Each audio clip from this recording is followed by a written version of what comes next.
2024 లేదా 25లో డిగ్రీ లేదా బీటెక్ చదివారా? సాఫ్ట్‌వేర్ జాబ్ కోసం ఎదురు చూస్తున్నారా? అయితే కోడ్ జ్ఞాన్ 100 డేస్ కోర్సులో చేరండి, జాబ్ సాధించండి. నమస్తే విజయ పెద్దన గారు. నమస్తే ఉషా. భార్యాభర్తల జీవితం అనేది నూరేళ్ల పంట అని చెప్తూ ఉంటుంటారు. వివాహ బంధం అనేది ఒకరికొకరు తోడుగా ఉండాలని నిశ్చయించారని కూడా చెప్తూ ఉంటుంటారు. కొన్ని సందర్భాల్లో మనిషి అనుకోని సందర్భాలు చేజారిపోతూ ఉంటుంటారు. చాలామంది చిన్న వయసులోనే ఒంటరి లైఫ్ని లీడ్ చేయాల్సిన పరిస్థితి వస్తూ ఉంటుంది.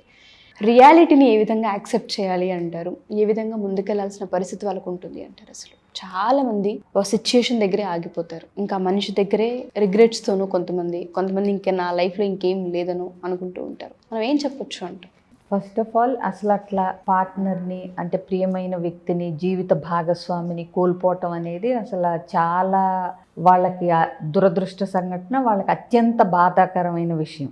ఇకపోతే చిన్న వయసులో పోయినా పెద్ద వయసులో పోయినా బాధే. సో ప్రతి వ్యక్తికి దాన్ని తీసుకోవటం, అందులోంచి బయటపడటానికి వాళ్ళ మనస్తత్వాలను బట్టి టైం పీరియడ్ అనేది మారుతూ ఉంటుంది. సో ఇప్పుడు కొంతమంది అంటే పెద్దయిన కొద్దికి ఆ డిటాచ్మెంట్తో లేకపోతే ఆ మెచ్యూరిటీ లెవెల్స్తో పుట్టిన వాళ్ళు ఎలాగూ పోతారు అని చెప్పి వాళ్ళు పోవటానికైనా పార్ట్నర్ పోతుందనైనా అంటే ప్రిపేర్డ్నెస్తో ఉంటారు. ఒక వయసు వచ్చినప్పుడు వాళ్ళకి సడన్ షాక్ అని అయితే అనిపించదు. కాకపోతే బాధే. కాకపోతే చిన్నాళ్ళు పెద్దాళ్ళు ఆ చావుని, ఆ కోల్పోవటాన్ని చూసే దృష్టికోణంలో మార్పు ఉంటుంది. సో కొంతమంది ఏంటంటే ఇక దాన్ని తీసుకోగలుగుతారు, చిన్నాళ్ళైనా పెద్దాళ్ళైనా. కొంతమంది ఎంత ప్రిపేర్డ్గా ఉన్నా అసలు ఇక భార్య చనిపోతేనో లేకపోతే భర్త చనిపోతేనో మిగతా జీవితాన్ని అసలు ఇక నిస్సారంగా, నిర్వేదంగా ఇక అసలు ఎందుకు ఉన్నాన్రా బాబు అన్నట్టుగా జీవిస్తూ ఉంటారు. సో అది అంటే ఎంతవరకు కరెక్ట్, వాళ్ళని హింసించుకోవటం, అందులోంచి బయటికి రాపోవటం అనేది అంటే పూర్తిగా కరెక్ట్ కాదు. కానీ మనం వాళ్ళని అంటే జడ్జి చేయటానికి సరిపోము. అంటే వాళ్ళిద్దరు భార్యాభర్తల మధ్య అన్యోన్యత ఎట్లా ఉంది, వాళ్ళ రిలేషన్షిప్ ఎట్లా ఉంది, ప్లస్ ఈ వ్యక్తులు ఎంత సున్నితమైన మనస్కులు, ఎంత మెచ్యూరిటీ ఉన్నవాళ్ళు అనే దాన్ని బట్టి వాళ్ళు అందులోంచి ఎంత త్వరగా బయటకు వచ్చి నార్మల్గా వాళ్ళ జీవితాన్ని మళ్ళీ ఇదివరకుట్లాగా జీవించడానికి అవకాశాలు ఎవరికి వాళ్ళని బట్టే ఉంటాయి. ఇప్పుడు మనం కొన్ని వీడియోలు చేసాం. అంటే 40లో 50లో ఉన్నాళ్ళు కూడా భార్య భర్త ఎవరో ఒకళ్ళు లేనప్పుడు మళ్ళీ పెళ్లి చేసుకుంటే బాగుంటుందా, ఎవరన్నా ఏమన్నా అంటారా, చేసుకోవచ్చా మేము ఇప్పుడు అని అడిగిన వాళ్ళు కూడా ఉన్నారు. అది ఎందుకు అనుకుంటున్నారు? ఆ ఒంటరితనాన్ని భరించలేక సగం. ఇంకోటి, మనం ముందుకెళ్ళాలి జీవితంలో, అయితే ఖచ్చితంగా ముందుకెళ్ళాలి. ఎవరున్నా లేకపోయినా జీవితం ఆగిపోదు, ఆపకూడదు కూడా. అంటే అర్ధాంతరంగా ఆత్మహత్యలు చేసుకొని జీవితాన్ని బలి చేసుకోవటం ఇట్లాంటివి కరెక్ట్ కాదు. అసలు మనిషి నిజంగా చావు పుట్టుకల గురించి ఆలోచిస్తే కనుక, అంటే ఆధ్యాత్మికంగా ఇప్పుడు పుట్టినవాళ్ళు చనిపోక తప్పదు. అవునా? సో ముందు వెనకల పక్కన పెడితే పుట్టినవాడు గిట్టక మానడు అన్నట్టు చనిపోవటం అనేది పార్ట్ ఆఫ్ ద ప్రాసెస్. ఇవాళ కొత్తగా మనతోనే మొదలయ్యేది కాదు, మనతోనే ఆగిపోయేది కాదు. కాబట్టి ఏంటంటే అనుకోని సంఘటన వల్ల అకస్మాత్తుగా జరిగినప్పుడు తీసుకోవటం మనిషికి ఇంకా కష్టం అవుతుంది. బట్ ఇప్పుడు చిన్నాళ్ళు దాన్ని ఎట్లా తీసుకోవాలి అంటే, చిన్నాళ్ళు ఇప్పుడు మళ్ళీ అందులోంచి బయటపడిన తర్వాత మళ్ళీ ఇంకొక వ్యక్తిని వాళ్ళ జీవితాల్లోకి ఆహ్వానించే ఇంట్రెస్ట్ ఉంటే కనుక మళ్ళీ పెళ్లి చేసుకోవచ్చు, తప్పేమీ లేదు. అది వయసుకు కూడా సంబంధించింది ఏం లేదు, చిన్నాళ్ళనే ఏం కాదు అది. ఇంకొకటి, ఆ వెళ్ళిపోయిన వాళ్ళని మర్చిపోవాలని ఎక్కడా లేదు. మూవ్ ఆన్ అవ్వటం అంటే వాళ్ళని మర్చిపోయి వాళ్ళ జ్ఞాపకాలన్నింటినీ అంటే కాల్చేసి తుడిచేసి ఏదో చేసినా ఇక్కడ ఉండేవి అక్కడ ఉంటానే ఉన్నాయి.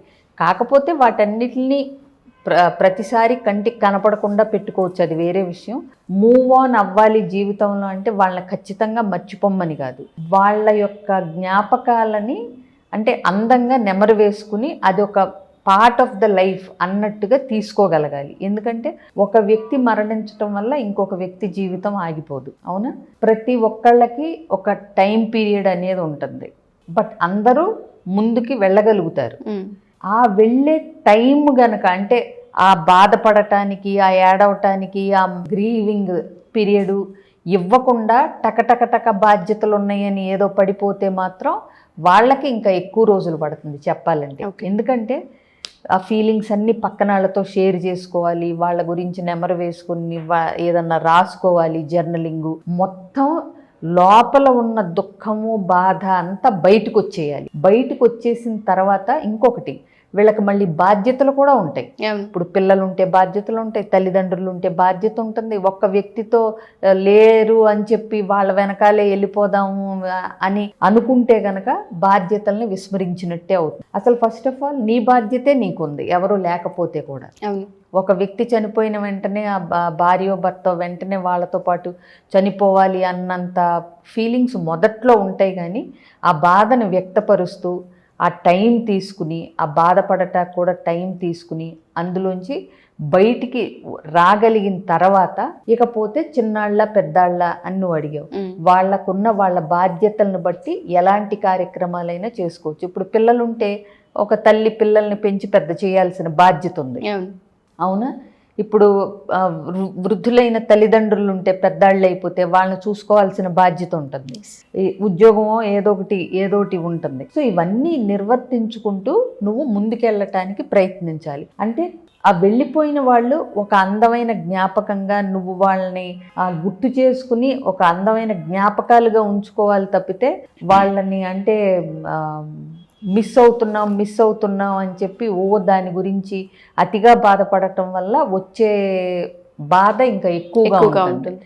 సో కాబట్టి ఎవరి బాధ్యతలు వాళ్ళు నిర్వర్తించాలి. ఇప్పుడు కొంతమంది ఉంటారు వాళ్ళకి బాధ్యతలన్నీ అయిపోతాయి, శేష జీవితాన్ని గడుపుతూ ఉంటారు. అలాంటి వాళ్ళు ఏంటంటే వాళ్ళ మనసుకు నచ్చిన కార్యక్రమాలలో వ్యాపకాలు పెంచుకోవటానికి ప్రయత్నించాలి. అంటే ఆధ్యాత్మికంగా కానీ, గుళ్ళు కానీ, లేకపోతే తీర్థయాత్రలు కానీ, లేకపోతే సత్సంగాలు కానీ, అలాంటి గ్రూపులతో ఉండటం కానీ అట్లాంటివి చేసుకోవచ్చు.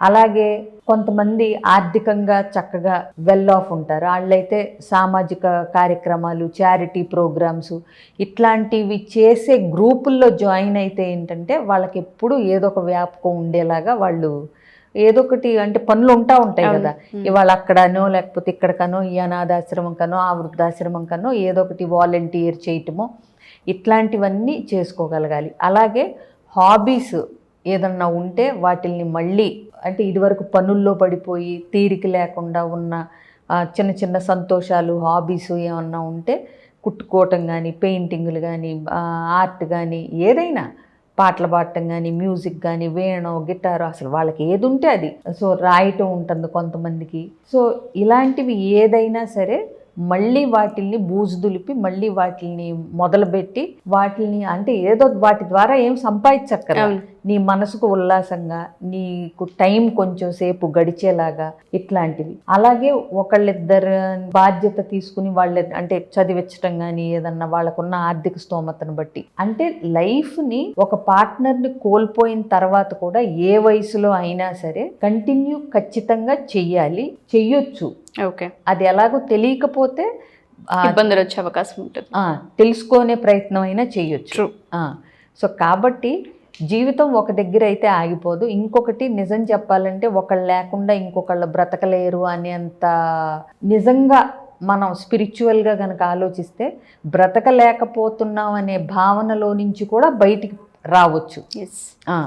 ఎందుకంటే అంతటి ఉదాత్తమైన కార్యక్రమాలను మనం చేపట్టి వాళ్ళ పేరు మీద కూడా మనం వాళ్ళ సంస్మరణార్థం కూడా మంచి పనులు చేస్తున్నాం అనుకోండి, వాళ్ళని ఇంకా ఇక్కడ బ్రతికించినట్టే. ఎంతో మంది హృదయాల్లో, ఎంతో మంది జీవితాల్లో వాళ్ళ పేరు మీద మనం చేసే కార్యక్రమాలు, తద్వారా వాళ్ళు మనతో ఉన్నట్టుగా మనం ఫీల్ అవుతాం. అలాగే జనాల మనసుల్లో కూడా వాళ్ళు చిరస్థాయిగా నిలిచిపోయేలాంటి ప్రయత్నం కూడా చెయ్యొచ్చు. ఎగ్జాక్ట్లీ. మనిషి లైఫ్ అనేది ఒక మనిషి లేకపోతే ఆగదు అనేది ఆ వాస్తవాన్ని, ఆ రియాలిటీని ఎప్పుడైతే తెలుసుకుంటామో నిజ జీవితం అనేది ఫుల్ఫిల్మెంట్గా ముందుకు తీసుకెళ్ళొచ్చు అర్థమవుతుంది. థ్యాంక్ యూ విజయ పెద్దన గారు, thank you so much. Suman టీవీలో మీ పర్సనల్ అండ్ బిజినెస్ ప్రమోషన్స్ కోసం కింది నెంబర్కి కాంటాక్ట్ చేయండి.